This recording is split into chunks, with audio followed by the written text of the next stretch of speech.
Bueno, vayan conmigo una vez más a Mateo capítulo 1.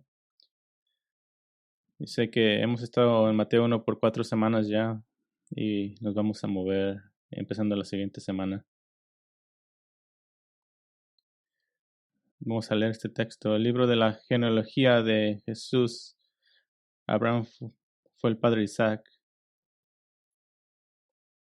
Isaac de Jacob y Jacob de Judá y de sus hermanos. Judá fue padre de Fares y de Sara, cuya madre fue Tamar. Fares fue padre de Esrom y Esrom de Aram. Aram fue padre de Aminadab. Aminadab de Nazón y Nazón de Salmón. Salmón fue padre de Boz, cuya madre fue Rahab. Boz fue padre de Obed, cuya madre fue Ruth. Y Obed fue padre de Isaí. Isaí fue padre del rey David. Y David fue padre de Salomón, cuya madre Betsabé había sido mujer de Urías. Y Salomón fue padre de Roboam, Roboam de Abías y Abías de Asa. Asa fue padre de Josafat, Josafat de Joram, y Josafat de Joram, y Joram de Usías. Usías fue padre de Jotam, Jotam de Acaz, y Acaz de Ezequías. Ezequías fue padre de Manases, Manases de Amón, y Amón de Josías. Josías fue padre de Jeconías y de sus hermanos durante la deportación de Babilonia. Después de la deportación a Babilonia, Jeconías fue padre de Salatiel y Salatiel de Zorobabel. Zorobabel fue padre de Abiud, Abiud de Eliakim y Eliakim de Azor. Azor fue padre de Sadoc, Sadoc de Akim y Akim de Eliud. Eliud fue padre de Eleazar, Eleazar de Matán y Matán de Jacob. Jacob fue padre de José, el marido de María, de la cual nació Jesús, llamado el Cristo. De manera que todas las generaciones desde Abraham hasta David son 14 generaciones, y de David hasta la deportación a Babilonia, 14 generaciones, y desde la deportación a Babilonia hasta Cristo, 14 generaciones. Bueno, encontramos ahora aquí en esta genealogía y realmente quería tratar de extraer tanto como fuera posible. Así que la última hora de la semana pasada llegué a la conclusión de que no quería apresurarme a través de este importante texto introductorio del Evangelio de Mateo, solo para ponerlos al día sobre dónde los dejamos. En primer lugar, esta mañana tuvimos que establecer lo problemático que era la venida del Mesías tal como se predijo en el Antiguo Testamento. Y vimos que la venida del Mesías, el ungido, el Cristo, era necesario como parte del pacto abrámico, porque él sería el singular simiente, la descendencia prometida para capturar las puertas de los enemigos de Abraham. Y vimos especialmente que la venida del Mesías era necesario como parte del pacto davídico, y realmente es la característica central del pacto davídico, la venida de un rey del linaje de David. Y miramos que el Mesías es un rey. Así que la genealogía de Jesucristo como la que abre Mateo se vuelve extremadamente importante teológicamente hablando, y Mateo hace un trabajo magistral al tejer tan tremendas verdades en este texto. Y dijimos esta mañana que íbamos a ver los 7 propósitos teológicos por lo que se nos da esta genealogía, y estos propósitos deberían tener el impacto de magnificar y aumentar su temor de Dios, convirtiéndolos así en mejores adoradores. Y esta mañana vimos los primeros 4 de estos propósitos. El primer propósito es que Israel es central. Vimos que la genealogía es un recordatorio para el lector de la historia y la naturaleza central de Israel. La estructura de la genealogía cuenta esta historia que caracterizamos como la letra mayúscula N. Tiene la fundación de Abraham que conduce al punto más alto del rey David, pero del rey David Israel cae al punto más bajo del exilio babilónico. Pero del exilio Israel se eleva una vez más al punto culminante de la venida de su Mesías, Jesús, el Hijo de Dios. Así que Israel es central. Y también vimos que Dios es soberano, que la genealogía divinamente orquestada nos muestra que Jesús vino exactamente en el momento correcto. Los grupos de 14 hacen que el lector espere una cúspide en esta historia y, y Cristo es la culminación de esta genealogía. Y nos recuerdan que Pablo dice en Gálatas 4:4, Dios envió a su Hijo en la plenitud de los tiempos, el tiempo completamente perfecto. Israel es central, Dios es soberano y miramos que Jesús es el Rey Mesías. Jesús es el Rey Mesías. Que la genealogía está repleta de referencias al hecho de la realeza del Mesías. Las 5 menciones de David, las menciones de Judá, a quienes se les dio la profecía real, incluso el posible uso del número 14 como el valor numérico del nombre David, que al menos mantiene la discusión de Jesús David andando. Y finalmente esta mañana miramos que el Rey Mesías es Dios. Y tenemos que hacer esta conexión, no solamente de el Mesías como Rey, sino que el Mesías es Dios. Tenemos que hacer la conexión a la deidad de Cristo, que el Mesías no sería simplemente un hombre realmente poderoso enviado por Dios. Él es Dios y por lo tanto digno de adoración. Vimos que en el versículo 16 cambia el patrón de la genealogía para mostrar que Jesús no vino de José como todos los demás hombres vinieron de sus padres antes de él, sino que Jesús vino de Dios. Y de hecho, el nacimiento virginal será nuestro próximo tema de discusión. Así que es donde nos comenzamos esta mañana. Israel es central, Dios es soberano y Jesús es el Rey Mesías y el Rey Mesías es Dios. Y aquí está nuestro quinto propósito teológico. Dios es misericordioso. Dios es misericordioso. Miren conmigo el versículo 10. Dice, y Ezequías fue padre de Manases. Quiero hablar acerca de Manases por un minuto, pero no lo puedo hacer mejor que las escrituras. Así que vayamos a Segunda de Crónicas 33. Segunda de Crónicas 33. Si vas y llegaste a la Primera de Crónicas, ya te fuiste muy lejos. Segunda de Crónicas 33. Vamos a leer simplemente historia y hacer unos o dos comentarios.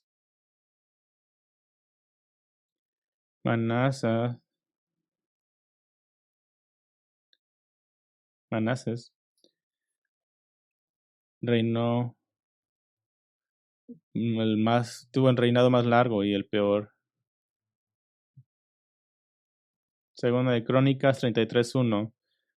Manases tenía 12 años cuando comenzó a reinar y reinó 55 años en Jerusalén. Pero hizo lo malo ante los ojos del Señor conforme a las abominaciones de las naciones que el Señor había expulsado de los israelitas, porque reedificó los lugares altos que su padre Ezequías había derribado. Levantó también altares a los Baales e hizo aceras y adoró a todo el ejército de los cielos y lo sirvió. Aceras eran palos grandes que eran puestos en lugares altos para ser adorados. Versículo 4 dice, edificó altares en las casas del Señor, de la cual el Señor había dicho, mi nombre estará en Jerusalén para siempre.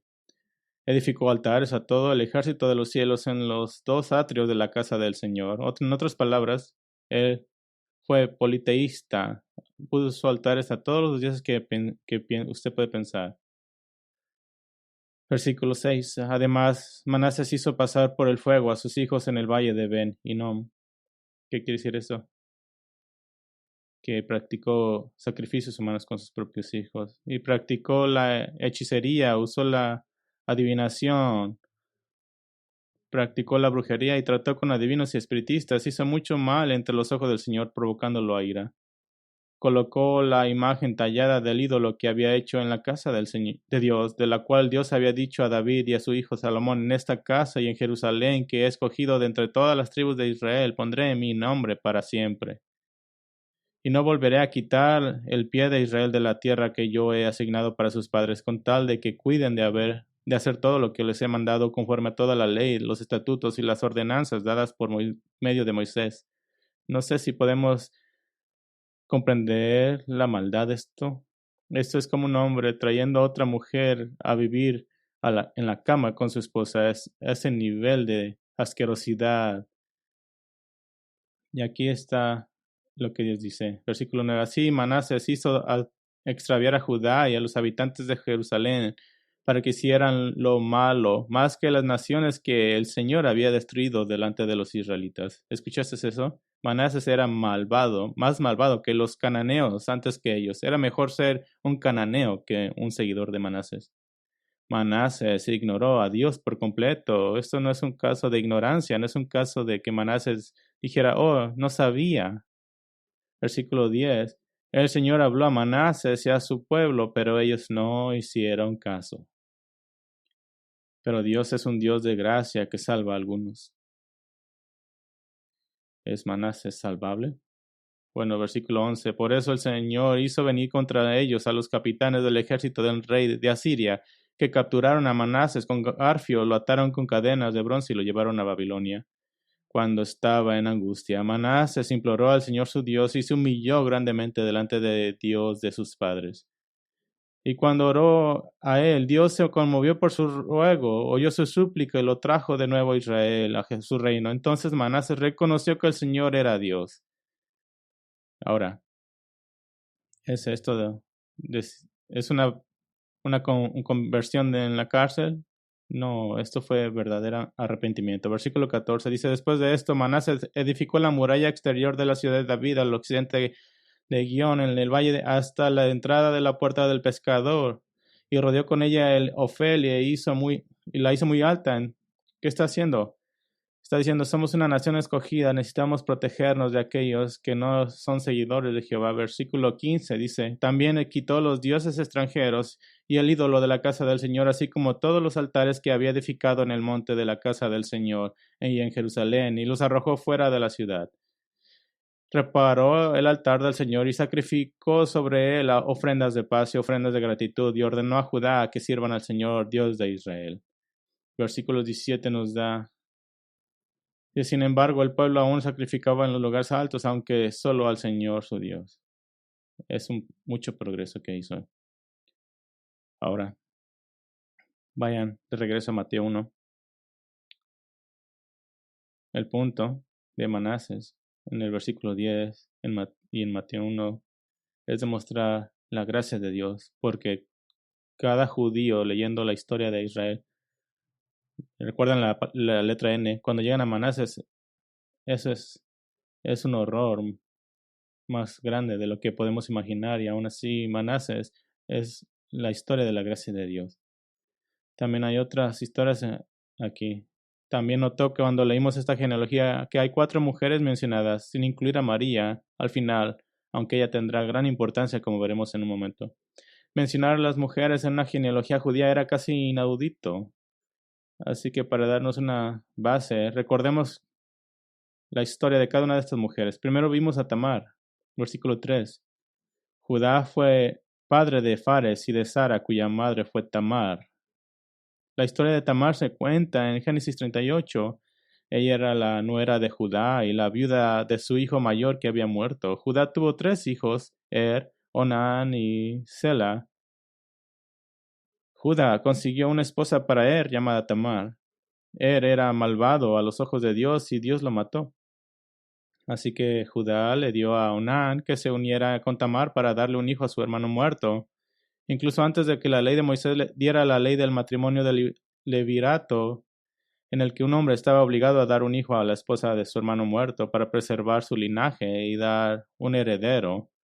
Esto era para proteger a la familia. Pero Onán evitó deliberadamente este deber y Dios también lo mató a él. Así que 2 murieron y queda uno. Pero era un muchacho joven. Y Judá le prometió que cuando Sela creciera se lo daría, pero no lo hizo.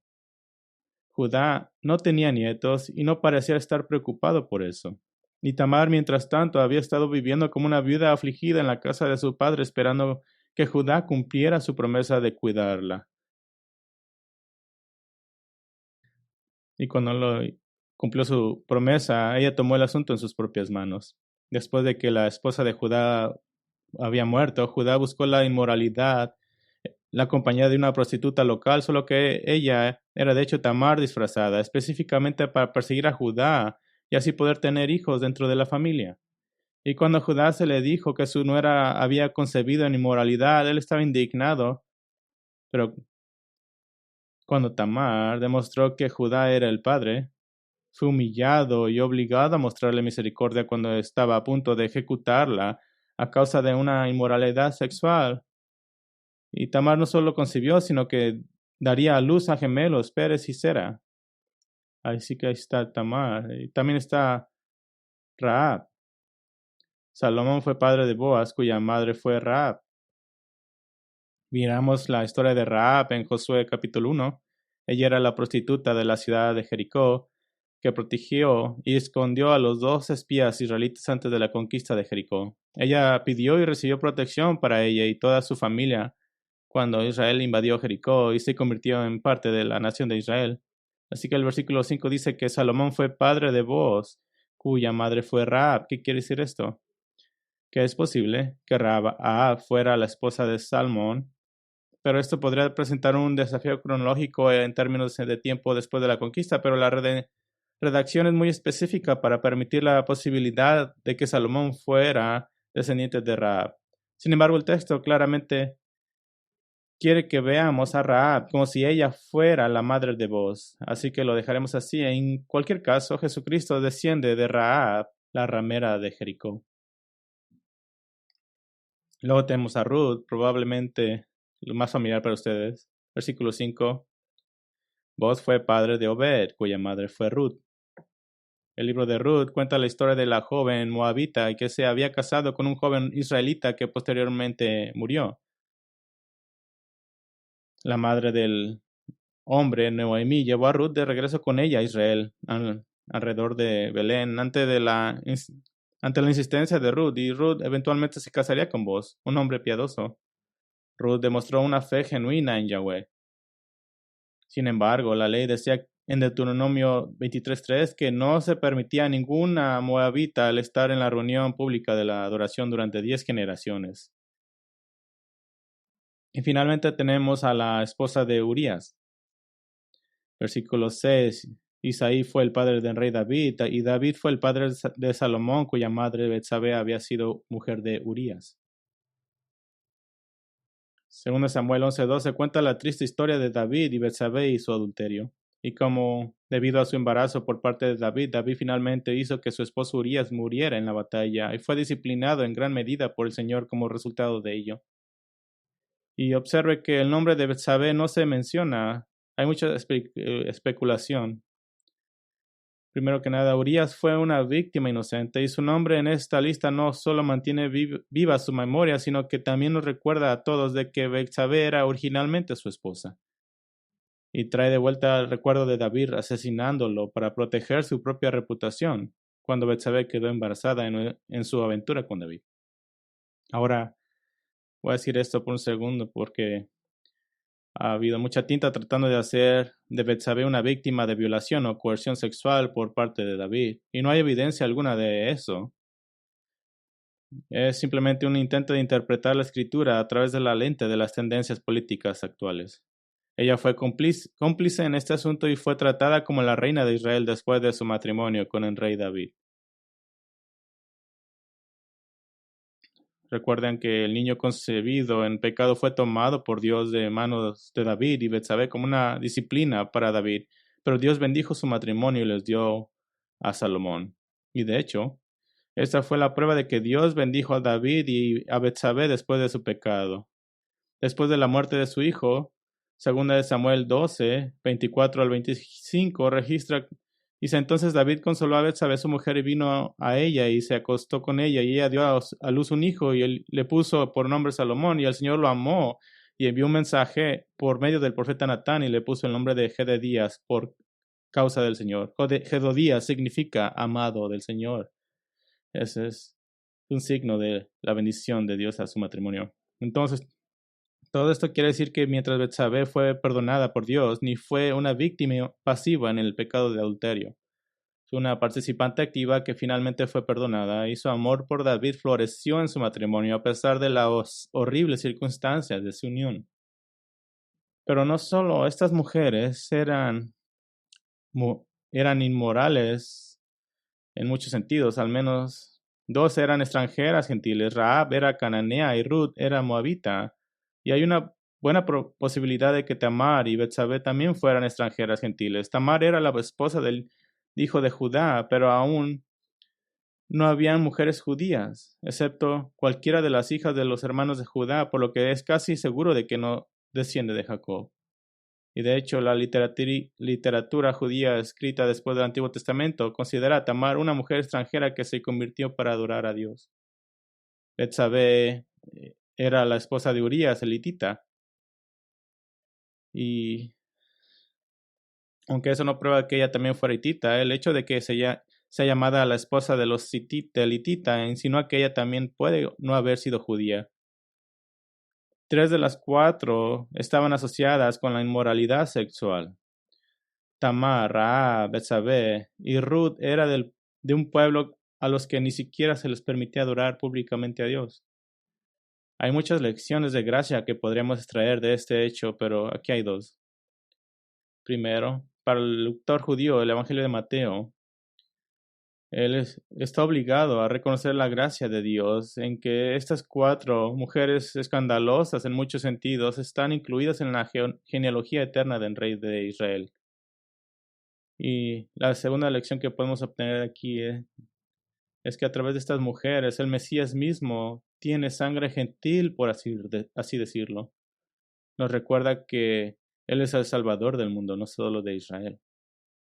Para ser incluido en esta genealogía no es una garantía de salvación personal, pero podemos decir esto sobre estas mujeres. Tamar estaba desesperada, incluso hasta el punto de arriesgar su vida para ser parte del pueblo de Dios. Tener un hijo en esa familia, y aunque actuó inmoralmente, el panorama más amplio es que literalmente mantuvo viva la línea del Mesías. Rahab se unió a la nación de Israel y debemos asumir que ella creía en el Dios que iba a destruir su hogar en Jericó, y su matrimonio en la línea del Mesías solo podría suceder si asumía la fe del verdadero Dios, la fe del verdadero Dios Yahweh.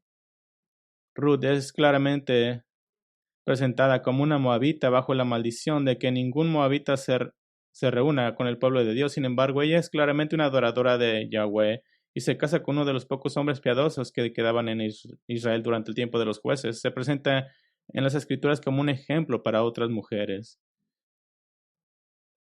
Ruth se les presenta como un ejemplo a las mujeres jóvenes. Y Betsabé, ¿qué tal ella? Más adelante en su vida se muestra como una amada consejera y ayudante de su hijo el rey Salomón, y lo más probable es que sea la autora de Proverbios 31, una carta a un joven noble sobre cómo comportarse y cómo elegir una esposa, y escribe esto: engañosa es la gracia y vana la belleza, pero la mujer que teme al Señor, esa será alabada. Claramente tenía fe verdadera. Así que la genealogía misma de Cristo nos señala el hecho de que Él vino a buscar y salvar a los perdidos. Hombres como Manases y mujeres como Tamar, Raab, Ruth y Betsabé. Dios tiene gracia. Hay el sexto propósito teológico. María es anticipada. María es anticipada. En el versículo 16, la genealogía estableció a José como el padre adoptivo legal de Jesús, pero Mateo claramente enfatiza que Jesús es biológicamente de María, lo que prepara al lector para la siguiente sección, que se centra muy intensamente en el nacimiento virginal al desviar la atención de José y hacia María. Pero María y el nacimiento virginal se anticipan de otras maneras. Y solamente paremos aquí por un momento, porque si has crecido en la iglesia y viniste a Steadfast aún como un creyente nuevo, si has escuchado varios sermones, has escuchado del nacimiento virginal de Cristo, y ya no es una cosa que nos sorprende. Oh, sí, Jesús, el nacimiento virginal. Pero es una cosa muy grande, es el único momento en que sucedió en la historia. Es algo milagrosamente grande. Y déjame preguntarte esto: en cualquier momento en la historia, cualquier mujer joven que llegue a ti y te diga, no estoy casada y no he estado con hombre, pero estoy embarazada, ¿qué le dirías? Oh, sí, claro. Nunca le creeríamos. Esta es un acto escandaloso. Así que tengan eso en mente. porque el nacimiento de Jesús fue inicialmente rodeado por la apariencia de escándalo y siguió haciéndolo así. José, el esposo prometido de María, tenía la intención de divorciarse silenciosamente de María. Y déjenme darles unas situaciones legales. Habían dos formas legales diferentes de divorciarse de su esposa y estaban en competición una de otra. Una era el misericordiosamente seguir adelante con tu vida, mientras que la otra llevaba la pena de muerte por adulterio. José quiso usar los medios misericordiosos porque María estaba embarazada y el niño no era suyo. Y sabemos en uno de los mensajes según Steadfast que mientras Jesús crecía, la gente a su alrededor tenía sospecha de que Jesús no era el hijo de José y se burlaban. Así que las circunstancias alrededor del nacimiento del Mesías están aparentemente sacudidas por el escándalo, pero también lo estaba la genealogía de Jesús mismo. Tienes estas mujeres, ya sean gentiles o prostitutas o ambas, que están tan lejos de la fe desde un punto de vista humano. Tienes a Tamar vestiéndose como una prostituta y engañando a su propio suegro para que conciba en ella a Pérez y Sera. Pérez está en la línea de Cristo. Tienes a Rahab. La escritura no hace ningún intento de suavizar su estilo de vida. José 2:2 dice que los espías se escondieron en la casa de una prostituta cuyo nombre era Rahab.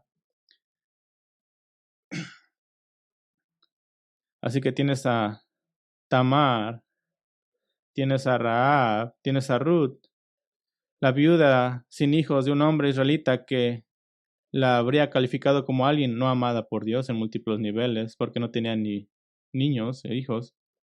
Y no solo eso, ella era una extranjera.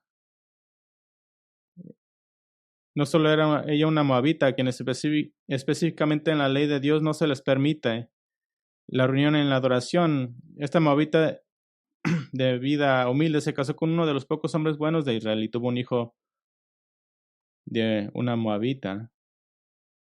Y tienes a Betsabé bañándose en un lugar donde ella sería visible desde el techo del palacio de David y casándose con David después de que David asesinara a su esposo y eventualmente convirtiéndose en la madre de Salomón. Así que tienes 4 mujeres sacudidas en escándalos que incluyen los nacimientos de hijos como resultados de estos escándalos. Así que para cuando llegas a María, una dulce chica israelita que es moral, recta y quien ama al Señor, su situación es francamente normal y fácilmente aceptada después del drama de Tamar y Rap. Así que cuando llegas a ese hecho, te sientes relajado. Y Mateo ha preparado al lector para que al leer el relato del nacimiento virginal ni siquiera se sorprenda en algún nivel. Tamar, vestida de prostituta, casi muere, dio a luz a gemelos, comprobado. Rahab escapó de una ciudad condenada después de una vida de pecado y se casó con una familia piadosa y tiene un hijo, comprobado. Ruth pasa de ser una moabita adoradora de ídolos a una betlemita temerosa de Dios, comprobado. Betsabe, bañándose delante del rey, concibe hijo ilegítimo con el rey mata a su marido, el rey se arrepiente ante Dios, se casa con Betsabe, ella da luz a Salomón, check. Entonces María, una simpática joven de Galilea, el Espíritu Santo viene sobre ella, José piensa que le ha sido infiel, pero no lo ha sido, embarazada del Hijo de Dios, check, no hay problema. Él hace el camino hacia la fe. María es anticipada. Israel es central, Dios es soberano, Jesús es el rey Mesías, el rey Mesías es Dios, Dios es misericordioso, María es anticipada. Miraremos un propósito teológico más, Dios es fiel. Dios ha estado moviendo su plan redentor a lo largo de todo este tiempo, desde el comienzo mismo de las Escrituras, y la genealogía de Mateo simplemente muestra que Dios está bien encaminado. Me gustaría hacer un momento para ir a través de las Escrituras solo para establecer este patrón. Vayan hasta Génesis 2. Génesis 2. Vamos a leer algunas escrituras juntos. Quiero mostrarles este patrón. Génesis 2. Y llegaremos a diferentes versículos en Génesis y luego hasta Ruth. Génesis 2:4. Estamos buscando frases específicas. Génesis 2:4. Estos son los orígenes de los cielos y de la tierra cuando fueron creados, el día en que el Señor Dios hizo la tierra y los cielos. Génesis 5:1. Génesis 5:1. Génesis 5:1. Este es el libro de las generaciones de Adán. El día que Dios creó al hombre, la semejanza de Dios lo hizo. Génesis 6:9. Génesis 6:9. Génesis 6:9. Estas son las generaciones de Noé. Noé era un hombre justo, perfecto entre sus contemporáneos. Noé siempre andaba con Dios. Génesis 10:1. Génesis 10:1.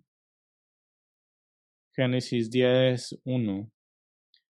Volvemos a específico. Estas son las generaciones de Sem, Cam y Jafet, hijos de Noé, a quienes le nacieron hijos después del diluvio. Génesis 11:10. Génesis 11:10. Aún más específico. Estas son las generaciones de Sem. Sem tenía 100 años y fue el padre de Arfaxad, 2 años después del diluvio. Génesis 11:27. Génesis 11:27. Aún más específico, estas son las generaciones de Taré. Taré fue padre de Abraham y de Nacor y de Harán. Harán fue padre de Lot. Génesis 25:12. Génesis 25:12. Esto va a mostrar que Dios también salvará a gentiles. Así que nos apartamos un poco de la genealogía del Mesías. Estas son las generaciones de Ismael, hijo de Abraham, al que Agar la egipcia, sierva de Sara, le dio a Abraham. Génesis 25:19. Ahora estas son las generaciones de Isaac, hijo de Abraham. Abraham fue padre de Isaac. Génesis 36:1. Génesis 36:1. Otra vez esta muestra la gracia de Dios a las naciones. Dice, estas son las generaciones de Saúl, es decir, Edom. Génesis 37:2. Génesis 37:2. Esta es la historia de las generaciones de Jacob. Así que, por la excepción de Ismael y Esaú, cada una de estas declaraciones introductorias continúa la línea del Mesías. Ahora vaya a Ruth 4. Ruth 4 y veremos la última vez que se usa esta fórmula en referencia a la línea mesiánica. Ruth 4:18. Ruth 4:18. Son algunas páginas. Versículo 18. Ruth 4:18. Estas son las generaciones de Fares. Fares fue el padre de Esrón. Ahora vayan hasta el versículo 22. Obed, el padre de Isaí, e Isaí fue el padre de David. Deja que eso resuene en su mente. Isaí fue el padre de David. Ahora vayamos a Mateo 1. ¿Qué está haciendo Mateo? Está retomando donde Ruth 4 lo dejó. Está continuando el plan de Dios. Mateo 1. Libro de la genealogía de Jesucristo, hijo de David. Esto simplemente es continuar desde Génesis 1, 2, Génesis 5, 10, Génesis 11, Génesis. Dios es fiel a sus promesas mesiánicas. Esto no fue el plan B, siempre ha sido su plan. Pero quiero terminar nuestro tiempo juntos, regresando a las mujeres en la historia una vez más, porque tienen un papel más importante que desempeñar. Es de su historia. Ya hemos visto que ellas son demostraciones de la gracia de Dios, pero de una manera más grande y global, también son demostraciones de la fidelidad de Dios. Dios es fiel en cada una de estas mujeres y en su historia representa un principio, un pensamiento, una verdad, y este es que cuando Israel era infiel, Dios todavía permanecía fiel. Cuando Israel era fiel, Dios todavía permanecía siendo fiel al preservar la venida del Mesías Jesús, al preservar el linaje escogido. Cada mujer se erige de alguna manera como un contraste con la falta de fe por parte de Israel en momentos cruciales de su historia. Judá, hijo de Jacob, él era el hijo por medio del cual vendría el Mesías, Génesis 49:10. Él iba a ser parte en crecimiento de la familia elegida por Dios para formar la nación de Israel. Sin embargo, parecía no importarle esto. Incluso rompió su promesa con Tamar de darle a su último hijo. Todo este episodio de Tamar disfrazándose como una prostituta de un templo pagano y concibiendo hijos gemelos con Judá llega en el punto más extraño. Génesis 38, justo en medio de la historia del hijo número 11 de Jacob, José, a través de quien Dios trabajaría para eventualmente rescatar a toda la familia durante la hambruna. Lo que vemos es un contraste. José sufriría durante mucho tiempo, por décadas, e iría a grandes alturas para salvar a toda su familia, incluyendo a Judá y su familia, mientras que a Judá no le importaba continuar con la línea familiar. Tamar literalmente arriesgó su vida, casi fue ejecutada por inmoralidad antes de que se supiera que Judá era el padre. Y arriesgó su vida para concebir a esos hijos. Contraste esto con la falta de fe de Judá, quien no tenía en su corazón el plan de Dios para expandir a su familia de quien vendría el Mesías. Tamar fue más fiel que Judá. ¿Qué tal Rahab? Ella también arriesgó su vida para ser parte del pueblo del Dios del pacto. Traicionó a su propio pueblo Jericó y salvó por sí sola a su familia. Escuchen la confesión de Rahab en Josué 2:11. El Señor, el Dios de ustedes, es Dios arriba en los cielos y abajo en la tierra.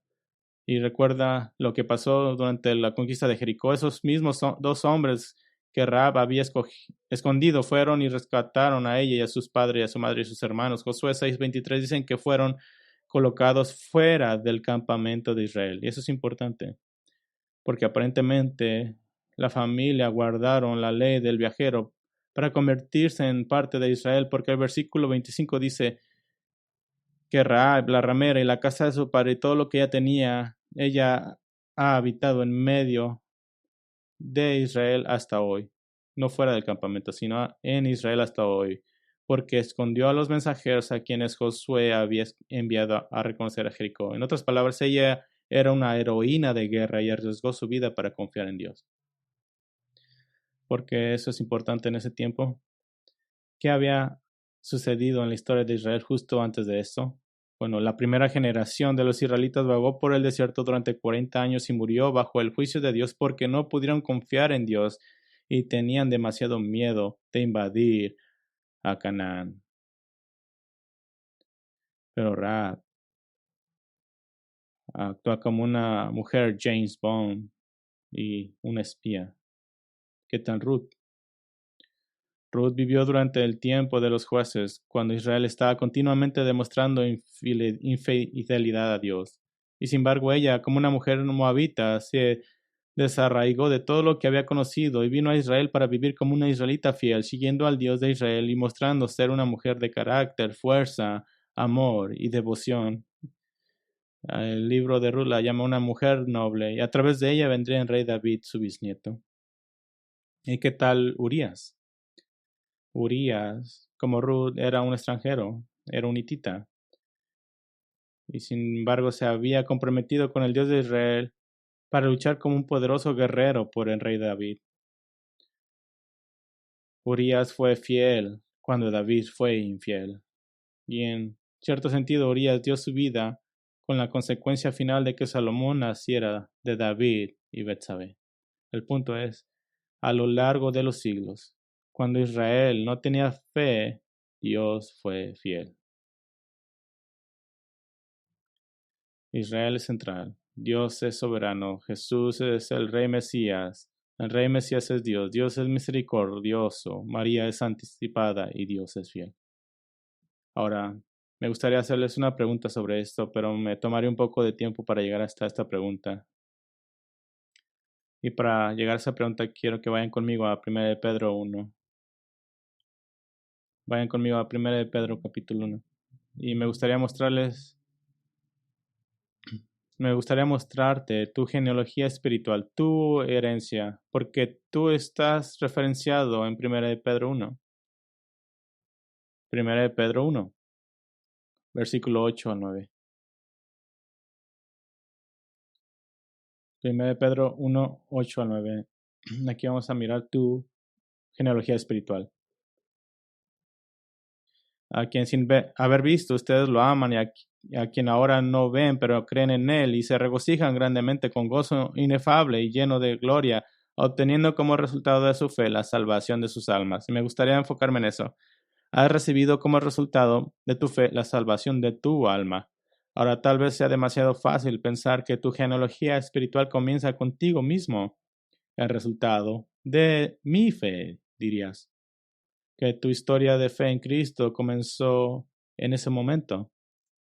Pero eso no es lo que Pedro va a decir. Tu fe en la historia de Cristo comenzó mucho antes de que estuvieras aquí. Versículo 10. Acerca de esta salvación, los profetas que profetizaron de la gracia que vendrían a ustedes diligentemente inquirieron y averiguaron, procurando saber qué persona o tiempo indicaba el Espíritu de Cristo dentro de ellos, al, al predecir los sufrimientos de Cristo y las glorias que seguirían. Pedro dice que los profetas profetizaron que la gracia llegaría a ti a través de los sufrimientos y la gloria de Cristo, y de repente tú te conviertes en una figura central. Versículo 12. A ellos les fue revelado que no se servían a sí mismos, sino a ustedes, en estas cosas que ahora les han sido anunciadas mediante los que les predicaron el Evangelio por el Espíritu Santo enviado del cielo, cosas las cuales los ángeles anhelan mirar.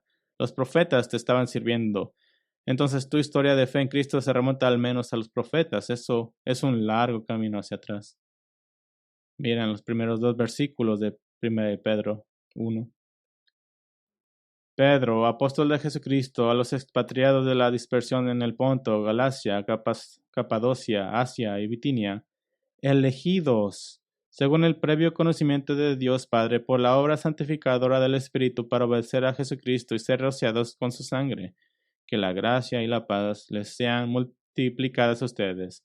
Fuiste elegido de acuerdo con el conocimiento previo de Dios el Padre. Esto es importante porque nadie puede decir que esto es un conocimiento pasivo, que Dios sabía quién lo elegiría. No, fuiste elegido. ¿Cuándo? ¿Cuándo lo hizo Dios? Efesios 1 nos dice, antes de la fundación del mundo. ¿Qué quiere decir eso? Dios nunca ha aprendido, nunca ha cambiado su mente antes de la fundación del mundo. Es una forma para decirnos a nosotros humanos finitos que ha sido infinito. La elección de los elegidos siempre ha sido el hecho, pero Dios nos da un punto en el tiempo simplemente para que no nos explote la cabeza. Ahora, tu fe en la historia de Cristo no se remonta solamente a los profetas, va antes de la creación. Y podemos argumentar que incluso a la eternidad. Versículo 3 dice que Dios te hizo nacer de nuevo para obtener una herencia incorruptible, inmaculada y que no se marchita, reservada en los cielos para ustedes. Esta herencia se describe como habiendo sido guardada en el cielo para ti. Este es un participio pasivo perfecto que se ha mantenido. Significa esta es una acción completada en el pasado con resultados continuos en el presente. No hay una referencia al tiempo, pero debe ser en relación con cuando fuiste elegido, que nuevamente fue antes de la fundación del mundo. Pero las referencias al tiempo en relación con la historia de tu fe en Cristo no solo retroceden en el tiempo, sino que también avanzan en el tiempo. En el versículo 5 dice, mediante la fe ustedes son protegidos por el poder de Dios para la salvación que está preparada para ser revelada en los últimos tiempos. Estás protegido hasta el cielo. Versículo 7, para que la prueba de la fe de ustedes más preciosa que el oro que perece, aunque probado por fuego, sea hallada que resulta en alabanza, gloria y en honor en la revelación de Jesucristo. La salvación de todos los verdaderos creyentes ciertamente será encontrada como verdadera en la aparición de Cristo. Así que encontramos que tu historia de fe en Cristo no comenzó cuando naciste de nuevo, sino que se remonta a los profetas y va aún más atrás, antes de la fundación del mundo y hacia adelante en el futuro al cielo y la revelación de Cristo. Estoy preparando el camino para llegar a mi única pregunta para ustedes. No hemos tenido ningún problema en creer y ver por nosotros mismos en la genealogía de Jesucristo que la venida de Cristo no comenzó en su nacimiento, sino que se remonta a los profetas, se remonta al cielo. fue orquestada divinamente desde tantos ángulos que desafía cualquier intento de incluso dar una probabilidad matemática. Y toda la genealogía apunta a Jesús como un rey davídico que reinará por los siglos de los siglos.